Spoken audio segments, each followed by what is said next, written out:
If you've ever reached a big milestone in your life, a day that was supposed to be filled with joy and pride, only to feel strangely empty, then maybe you'll understand how I felt that day. My name is Eli Navarro. I'm 18 years old, and that day was my high school graduation. A day that was supposed to be filled with family. A day I was supposed to hear someone call my name, pull me into a hug, and say, "You did it." Instead, I celebrated alone, in my car, with a cold burger. No one was waiting for me beneath the stage. No one took pictures. There was no proud smile directed my way. Before I go on, just give me a moment. And if you're watching this video, don't forget to like and subscribe. I believe, just like I once learned, that some stories deserve to be heard, even if told in the quietest of voices. Because sometimes the smallest moments, like a gentle knock on a car window, can change an entire day, an entire memory, an entire life. I never imagined it like this, sitting in a rusted out Subaru, parked in the far corner of the school parking lot, eating a soggy burger. On the day I graduated, from where I sat, I could hear laughter, clapping, cheers coming from the main auditorium, and their families were hugging under strings of golden confetti and a massive Class of 2023 banner. But to me, it all looked like silhouettes behind fogged up glass, like a movie I hadn't been cast in. My graduation gown lay wrinkled on the passenger seat, tossed aside. The cap had slid off the dash and was now dented at the edges. And the diploma, the thing I'd worked for, cried for, stayed up endless. Night's floor was damp from the sweat on my palms. I hadn't even opened it. Everyone else had someone. Parents, siblings, friends, a partner. They had signs, balloons, phones ready for photos. The whole room felt like an orchestra of celebration. Except, not for me. I had sent invites weeks ago. One to the mailbox my dad used to check in New Mexico. One to the rehab center where my mom was still staying in Seattle. And a message to my sister who hadn't responded in nearly 8 months. I wasn't delusional. I knew the chances were slim, but deep down, a small part of me still hoped. And what I got in return was silence. I still walked across the stage when they called my name. Still shook the vice principal's hand. Still forced a smile for the photographer. I think I even heard a few claps. Maybe from teachers who'd helped me survive some of my darkest years. But when I looked into the crowd, I didn't see anyone waving. No phones held up.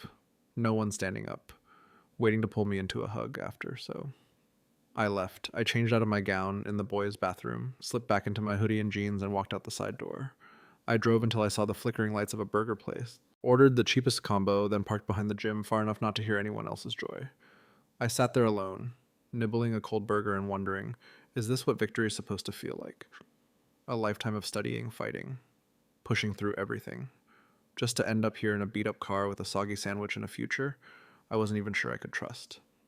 And then a knock on the window startled me, made me nearly drop my food. I turned sharply, and there stood Mr. Porter, the vice principal, still in full graduation robes. His cap was tucked under one arm, and his maroon sash fluttered softly in the evening wind. He wasn't smiling, wasn't frowning either, just there like he had been waiting. I hesitated, then rolled the window down. I expected something formal, maybe a stiff congratulation or a polite nudge to rejoin the event. But instead he simply asked, "Got room for one more?" Before I could answer, he was already circling to the other side. In a hurry, I grabbed my old hoodie from the passenger seat and shoved it into the back, where it joined empty chip bags, crumpled notes, and a pair of torn-up sneakers. Sorry, it's kind of a mess.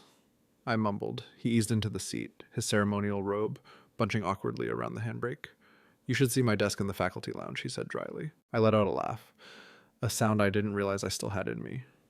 The car settled into silence, not awkward, just unfamiliar. I sat there, half-eaten, burger in hand, unsure what to say. After all, this was Mr. Porter, the man behind the monotone morning announcements, the stern looks across the hallway. We'd barely spoken, outside of a few brief check-ins or missed assignments. He stared straight ahead. Condensation was forming on the windshield. "I saw you slip out before the reception ended," he said calmly. I shrugged, pretending to focus on another bite of food. "Didn't feel like staying." He nodded, like that made complete sense. "I get it." I turned to look at him, and for some reason those 3 words landed deeper than I expected. He leaned back, gazed distant at my graduation I hid in the sound booth behind the auditorium. Figured no one would think to check there. I frowned slightly. The story didn't match the sharply dressed man sitting beside me with his polished shoes and clipped tone. But just like that, he stopped being a symbol and became a person. "Why'd you hide?" I asked without thinking. Mr. Porter exhaled a quiet, tired sound. A small, wistful smile tugged at the corner of his mouth. "My father didn't come," he said simply. "My mom did, but she stood in the lobby. She didn't step inside. They hadn't spoken in 2 years. And both of them thought just being there was enough." His voice dropped lower. "I didn't want to stand on that stage and accept my diploma." While the one person I was hoping to see was watching me from behind a glass door, I clenched the lunch tray in my lap, unsure what to say. That must have sucked, I murmured. He nodded slowly. It did. But at some point I realized no matter how sad it was, that day still mattered. For me, I let out a short laugh, bitter around the edges. Yeah, well, today's just for me too. Ate alone, drove off alone, no one really noticed. That's when he turned toward me, not as a school administrator, but as someone who had once sat in this exact seat. I saw your academic records, he said quietly. Working shifts at the coffee shop all winter, helping your mom with deliveries at night, and still keeping a 3.7 GPA. You think people didn't notice, but I did. I sank a little in my seat, uncomfortable. I hated when people named it. It made it feel fragile, like saying it out loud might make it collapse. It's not a big deal, I muttered. There are kids out there who've got it worse. He didn't argue, just nodded. The kind of nod you only learn from living through hard things. Maybe, he said, but that doesn't make what you've done any less remarkable. There was a long pause, then his voice softened, almost like it came from somewhere else. When I saw your name on the final graduation list, that I made a promise to myself that I'd find you today. I turned confused. Why I wasn't valedictorian, never got detention. I wasn't loud or disruptive. Just another name. Another face in the yearbook. Mr. Porter looked down at his gloved hands. Voice quiet. 4 years ago, I got a call from your case counselor at Cedar Creek Middle School. She was worried, said your attendance was all over the place, that things at home were unstable. She wasn't sure you'd even make it through freshman year. He let the word settle. I didn't say anything. I didn't need to, because I remembered it all, the moldy apartment, my foster aunt chain-smoking indoors, and forgetting dinner existed the nights on friends' couches, the freezing garage. I slept in when things got really bad. Statistically, he continued, students with your background, they don't usually make it to this day. My jaw tightened. I took a slow, deep breath, holding it in like it might keep me from cracking. I shrugged, trying to sound casual. Guess being stubborn helps? He chuckled, a real warm sound. Stubbornness gets you started, he said. But what you did, that took grit. That took something rare. We fell quiet again. A soft breeze slipped through the cracked window. The laughter from the auditorium felt like it belonged to another world I'd stopped eating. My lunch sat forgotten in my lap. Then Mr. Porter said something gently. You know what I think? We spend so much time noticing who isn't there. We forget to see who was. I froze. My voice came out sharper than I intended.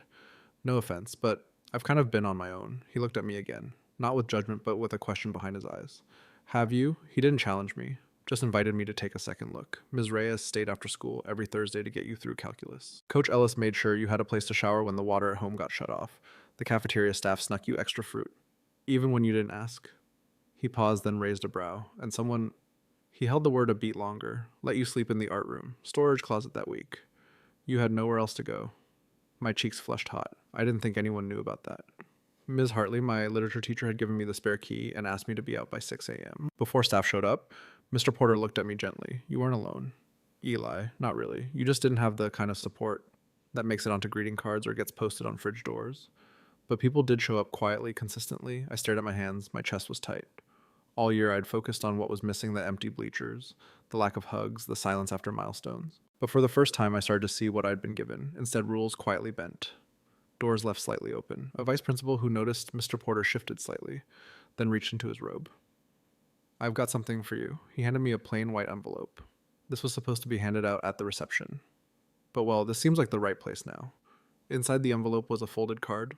The page was packed with handwriting messages, signatures, little scribbled notes squeezed into every corner. Eli, you did it. We're so proud of you. Don't stop now. We can't wait to see where you go next. It was signed by the entire faculty. But what froze me was the small check clipped to the top corner. A few of us pitched in. Mr. Porter said softly, I know you've got a partial scholarship. This should help with books. Maybe a few bus passes. My throat tightened. It's not much, he started. It's everything. I whispered, my voice cracking. I cleared my throat. I didn't expect this. He raised a hand gently. You don't have to say anything. Just make it count. He glanced at his watch and let out a sigh. Reception's probably wrapping up. I should head back. As he opened the door, he paused and turned back to me one last time. You know, Eli, we're not only shaped by the ones who don't show up, we're shaped by the ones who do. And sometimes, he smiled gently. We've got to give people the chance to show up. He stepped out into the breeze, adjusting his robe as it fluttered around him. Before closing the door, he leaned in once more. Some of us are heading to Mateo's cafe in about an hour. Nothing fancy. Sandwiches, a few bad jokes, a slice of cake with way too much frosting. There's a seat with your name on it if you feel like coming by. Then he was gone, his maroon sash trailing behind him as he headed back toward the auditorium, back into the world of streamers and speeches. I sat still, fingers curled around the envelope. And for the first time all day, the car didn't feel so empty. The diploma on my lap didn't feel like a hollow symbol anymore. The silence didn't sting. It's just a little tradition, he had said. Nothing official, just a seat at the table if you want it. I looked out the windshield and watched him disappear. I stayed parked for a long time, letting the moment soak in. And for the first time, I looked at the families filing out at camera flashes, popping voices warm and tired, eyes sparkling with quiet pride. And I didn't feel envy. Instead, I felt curious. How many of those smiles were earned through battles no one ever saw? How many people sitting in those folding chairs had climbed invisible ladders just to get here? Finally, I started the engine. The school looked different now. Not just a building I was desperate to escape, but a place that in its quiet, awkward way had held me up. I opened the glove box and slid the card inside like it was something sacred. I checked the time. The gathering at Mateo's would be starting soon. My stomach twisted. Crowds weren't really my thing, but something softer, something unfamiliar was starting to press through the fear. Maybe hope. I pulled out my phone and typed Mateo's Cafe into the GPS 15 minutes away. I told myself I'd just drive by, just take a look. That's all. But before I shifted into gear, I reached back and grabbed my graduation cap. I placed it gently on the passenger seat beside me. A quiet reminder, today mattered. I mattered. And maybe, just maybe, I didn't have to celebrate alone.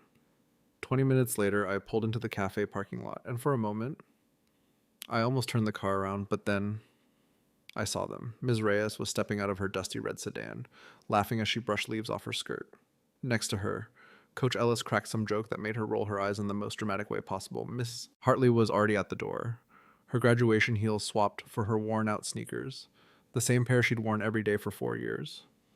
They weren't just teachers. They were the people who had seen me at my lowest, who'd watched me nod off, said mid-lesson after working late shifts, who slipped me lunch vouchers when I wore the same hoodie 3 days in a row, who looked into my tired eyes and still expected more. Not out of judgment, but because they believed there was more. And now, they were still here, still showing up, still making space for me in a world that had so rarely made any. I took a deep breath, grabbed my graduation cap, and stepped out of the car. Mr. Porter saw me first. He didn't say much, just gave a small nod, maybe recognition, maybe quiet approval, and turned back to his conversation like it was perfectly normal for me to be there. But when Miss Reyes turned and saw me, her whole face lit up. Eli, you made it, she called out, like my presence completed something. Her voice wasn't just a welcome. It anchored me, reminded me I belonged somewhere. One by one, the others turned. Coach Ellis, Ms. Hartley, even a few subs. I barely remembered by name and greeted me, not with surprise, but with a kind of quiet joy. Something shifted inside me. A knot I hadn't even known I was carrying began to loosen. The ache of absence was replaced by something warmer, something that felt a lot like home. No, this wasn't the kind of graduation you'd see in a Hallmark card. There were no teary-eyed parents, no picture-perfect poses, no relatives passing heavy envelopes under dinner tables. But as I stepped through the doors of Mateo's Cafe, surrounded by people who had believed in me long before I believed in myself, I realized something stronger than tradition. I had found a family of my own choosing, the ones who stayed after hours, the ones who looked past the worn-out clothes and saw a future worth fighting for, the ones who knocked on car windows when the world got too quiet. Sometimes life doesn't give us the celebration we thought we deserved. Sometimes we eat cold food alone, while joy happens behind glass. But sometimes someone knocks, and that changes everything. If this story moved you, don't forget to like and subscribe to our channel. Your support helps us share more stories about resilience, quiet victories, and the people who show up when it matters most. And who knows, maybe today is the day you knock on someone's window or let someone knock on yours.